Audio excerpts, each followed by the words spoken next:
Perfect. All right. So, welcome to Tales from the Trenches Tuesdays. Today, I am absolutely thrilled to have my good friend and colleague, Sam Provenzano, with us.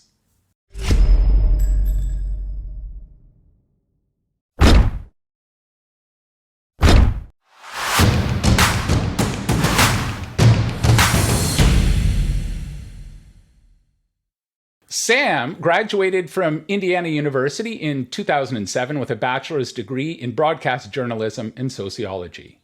Soon after graduating, Sam was a TV news anchor and reporter in South Central Kentucky before discovering his true love of philanthropy and major gift fundraising in 2010.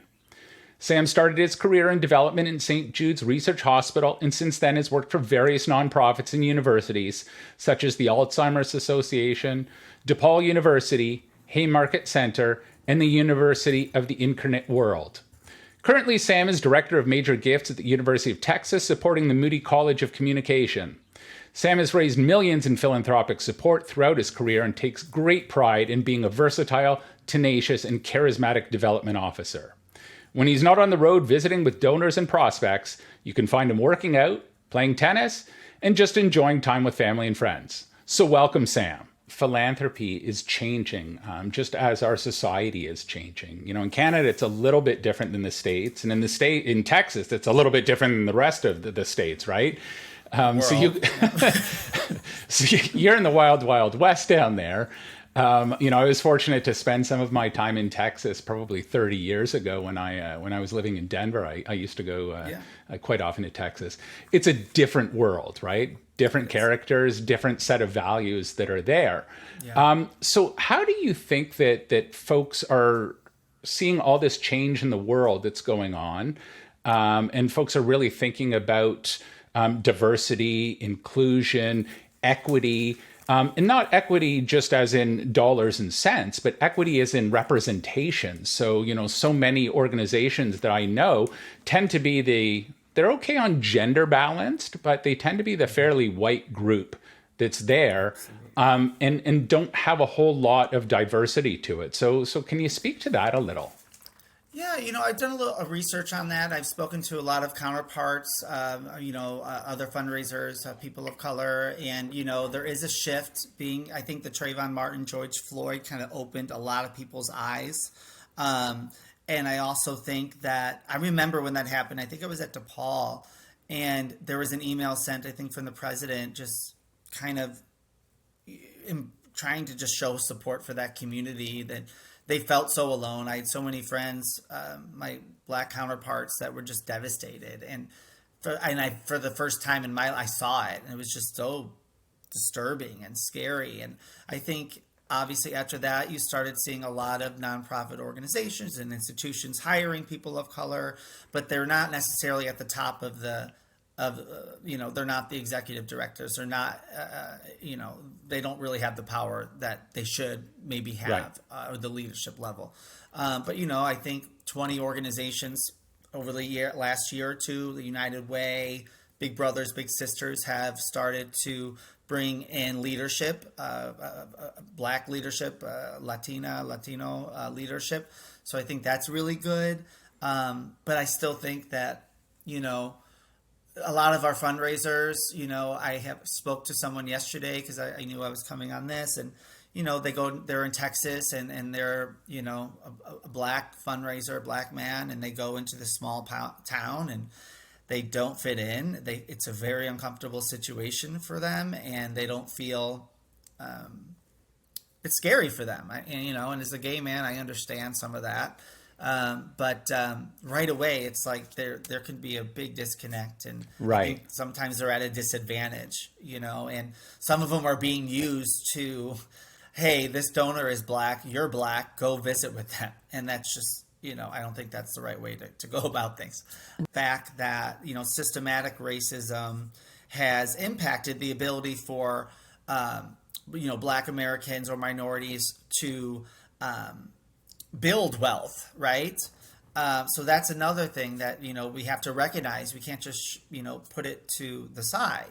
So I think there's just so many things. And representation is so important. When someone looks like you, when someone understands where you come from, and they understand kind of how the world is and how people might perceive us, that's special. And you want that in the workplace. And, when I was interviewing for a job, I said, listen, I've been through a couple difficult places when my sexuality just felt like it was a problem. I'm a gay man. I'm proud. I mentor a lot of LGBTQ youth. I'm like, this is who I am. And, I just want to let you know early on because I'm not going to go through this again. And Right. I got the job, So, Right. and I'm still learning as well. Like, how do we fix this problem? How do we address this issue? And I don't want to hear that from a white, straight, heterosexual man. I want to hear Right. that for the people of color who really have been impacted by this and who want to see more representation. It's I can't really speak to what it feels like to feel that way, and I hate seeing these white leaders that all this power talking about diversity and they don't really know. They just think they have to hire more, diverse applicants, and it's so much deeper than that. We have to go higher, and I think those people in those positions really feel empowered. Sam, one of the last questions I had before we wrap up is I've been asking all of my guests as we've been sitting at home in different stages over the last couple of years and flipping through the TV, other than football season where there's always great football to watch, there doesn't seem to be a lot that my wife and I are agreeing on as to what to watch on the TV these days. So tell me what you're watching these days. What's good? Yeah. Oh gosh. Yeah. I was excited. So I was staying up. I had this podcast, but I'm watching In the Dark on Netflix. And word to the wise, never watch a show with cliffhangers because you'll never go to sleep. So I'm watching In the Dark. I think it's the final season. It was on CW, and unfortunately, I think it got canceled. Was it Working Moms? It was great. What else did I watch? Handmaid's Tale is amazing. So I'm a binger. And, when you're working from home, I sometimes have it in the background. I can still do my work. So I'm a big, true crime fan as well. Hulu has some really great, documentaries on true crime, and there's always stuff popping out. The Jeffrey Right. Dahmer Netflix, they're doing some show on Jeffrey Dahmer, and I don't know who plays him, but the trailer comes out today. So it's just like, Right. I love all that stuff. And, you're right, though. Everyone, once the pandemic hit, it was TV, Netflix. And I actually met with one of the executives at Netflix recently. It was an alumni of ours at UT. And Right. there's a lot of exciting things happening at Netflix in general. So it's cool. I'm sure. Well, Sam, it's been absolutely a pleasure having you on board. It's like, we just stopped chatting a week ago, and I think it's probably been a good 6 months since we last chatted. So it was great to catch up with you.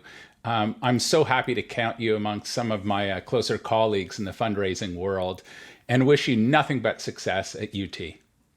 And thank you so much. And you continue to be a leader in this field. I love your posts on LinkedIn. You bring people together.